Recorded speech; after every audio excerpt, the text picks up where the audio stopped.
are back with another episode of the Real Podcast of Dallas.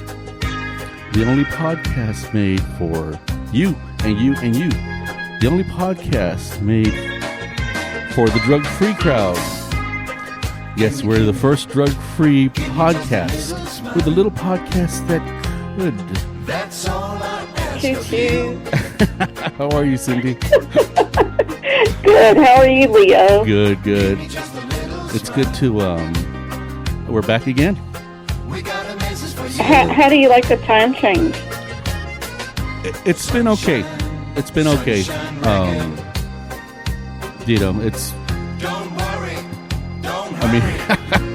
it's been good. How about you? It's an adjustment. I mean, I appreciated the extra hour of sleep. Right. But, I mean, I'll be driving home in the dark, I'm sure. Yeah. At 5 o'clock or whatever. I know. Wow. And then people already have Christmas lights out. Isn't that crazy?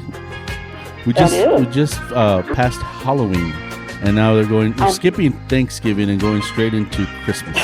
It's true. I know, it's nuts. But this is the Real Podcast of Dallas, Cindy.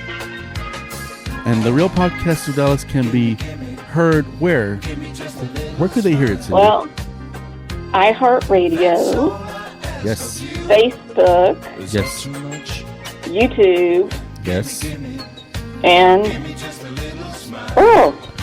we're testing you. Google Podcasts. You can hear it on anywhere. They just Google it. It pops up. It's on fire right now, Cindy. Awesome. I don't know if you can smell the smoke. It's on fire. Yes, people all over are listening to the Real Podcast of Dallas. Yeah, it's hot. Yes, it is. So, hot topic. We have a great show. Today we're going to cover the topic of bullying.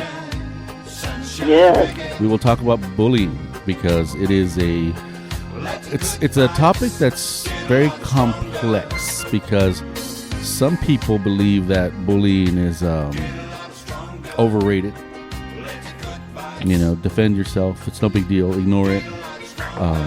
But we've noticed that it's a little bit more deeper than that. So we're going to explore that. And want to say hi to Maria. Hi, Maria. We miss you, and I know you'll be on here very soon. So I can't wait to get Maria back on here. And get us and hi, Carolyn Payne. Hello, Carolyn will be a faithful listen. Yeah, yes. She'll listen. Yes, and thank you for the feedback, Carolyn. It means a lot. We need somebody to give us feedback. No, I've gotten really good feedback, and again, I'll be putting some past episodes up. So look out for those, and I'm putting up the episodes that are requested by the public. Oh, good. Yes, I have a way of monitoring that, and the favorite ones I will put up so that people can catch up on past episodes, because you don't want to miss an episode of the Real Podcast of Dallas. You don't want to be that person that's left out. That goes to school the next day and then say, I missed that last episode. So right. It's a popular show. So yes. We're going to talk about the topic of bullying. But here's what I'm thinking, Cindy.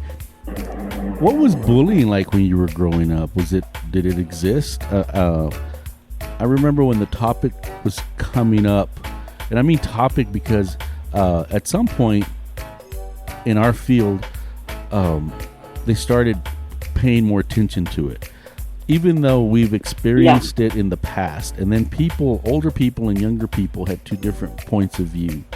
So what was it like when you were growing up? We didn't, our teachers never talked about it, but you definitely saw it.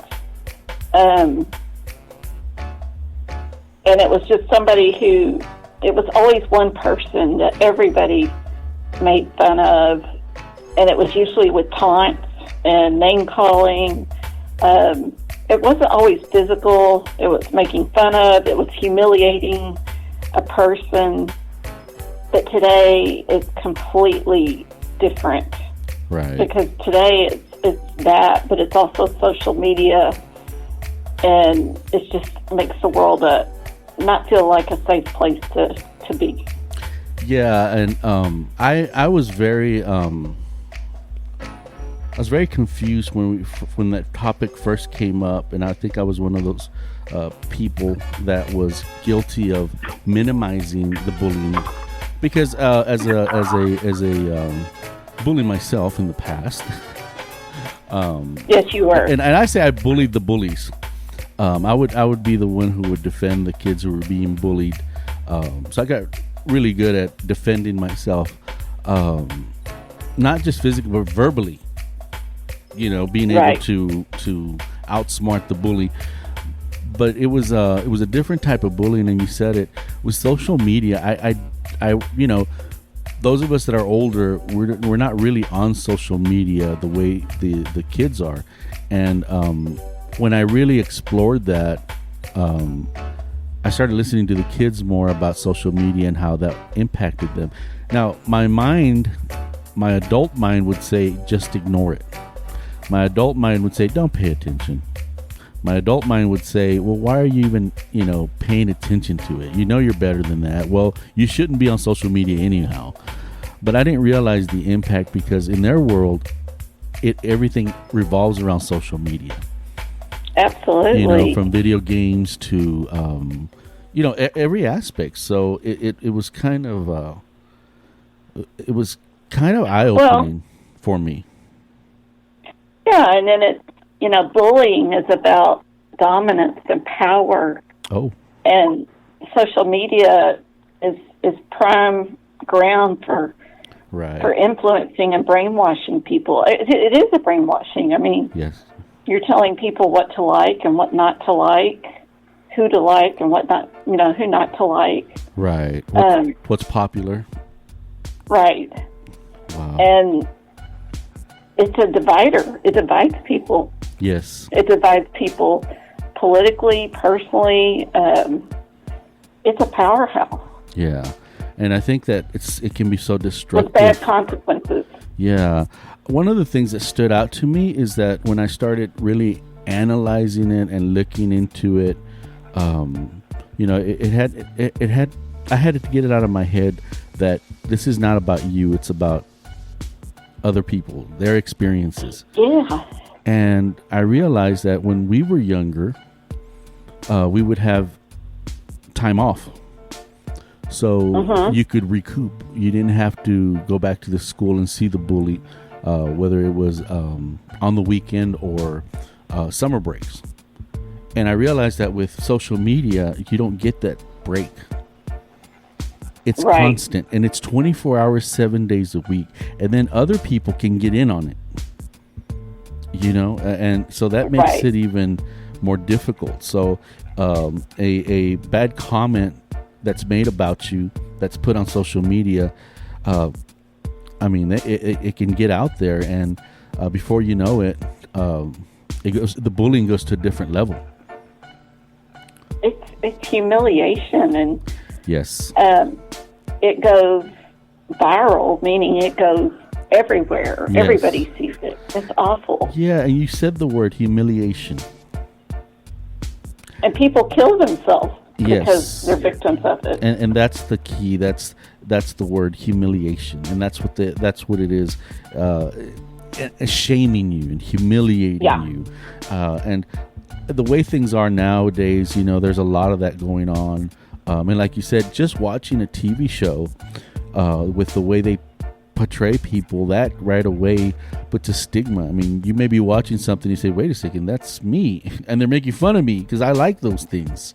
Right. And, they strip people who bully or troll others. Right. They strip people of their dignity, and Yes. I think it's so funny that now if there's a tornado or a hurricane, right, and you're in the camera eye, then you're not going to always look your best, but the media will put it out there. right, And so now when a storm's coming, people will text you and say, be careful, and you have to say, okay, I'm putting my makeup on. You have to be ready for the storm in case you make the news. right. Look your best. And it's just it's mind blowing. Yeah, and the world has gotten smaller. Yes. You know, and you see that with entertainers. You see that I mean, if they say the wrong thing, believe in the wrong thing, and we've been reduced to right, wrong. We've been reduced to, you know, if you don't think my way, you're get out of here. You're bad. Yeah, it's good and bad. Yeah, which goes against what we were teaching and we were taught. We were taught that, you know, differences. That's why I like the 80s music a lot, is because there was a variety. You could actually hear a variety. Even in the 70s, there's a variety. You can, you know, oh, this is this person, this is that person. Now everything has to sound the same in order for it to be good, which makes it kind of boring. Right. And of course, that's my opinion. But I think that we've got to really explore the topic of bullying parents, if you're listening, because those of us that really we don't understand social media, just because you don't believe it doesn't mean it's not happening. And you know, a lot of people will say, go ahead. It's a sad thing is that right, if you're a victim of it, it's almost too humiliating to tell somebody else. Yes. To ask your parents for help, or even to confide in a friend. Right. But you're not wrong because you were bullied. Right. It's dominance. Yes. It's people that are trying to better themselves by making you feel worse about yourself.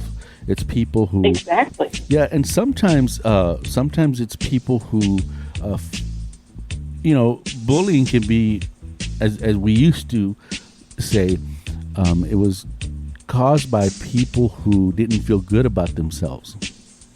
Yes. And they do it to make themselves feel better. But as I worked more with teens, and you know, we've worked directly. I mean, over 30 years working directly with kids, not 2 years and then going on and, you know, bragging about you worked 2 years with kids. I'm talking about direct care. I saw kids who felt very good about themselves, who were pumped up about themselves, and they bullied. They were very mean because, you know, they were put on a pedestal. So, you know, sometimes when you start, because I've worked with kids, and I remember we would say, well, these kids are the bullies, so we're going to work with them to feel good about themselves. And then I realized, well, they feel excellent about themselves.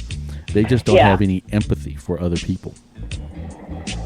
Well, and, you know, a bully loses its power as soon as everybody acknowledges that you're a bully because there's something missing in you. You know, there's something, you have an inferiority complex. But then people are so entranced by the drama that plays out that they just become bystanders. Right. Instead of speaking up and saying, hey, you have to stop, because they're afraid they'll become bullies. Right. Because adults... And go ahead. The bystander thing is huge. Yes. And adults, this is what we've done. We have chosen sides. Adults, we have chosen sides. We have made it clear that this is right and that is wrong. And the kids are listening. So if I'm a bully and I can pull out information, and I have adults, I have a group of people who really back me up, then how am I going to know it's wrong? And then if I have adults that jump in on it and they fuel the fire, then how am I going to know it's wrong? So I think that us choosing sides as adults, we've done a really, really bad we've done a bad service to our kids.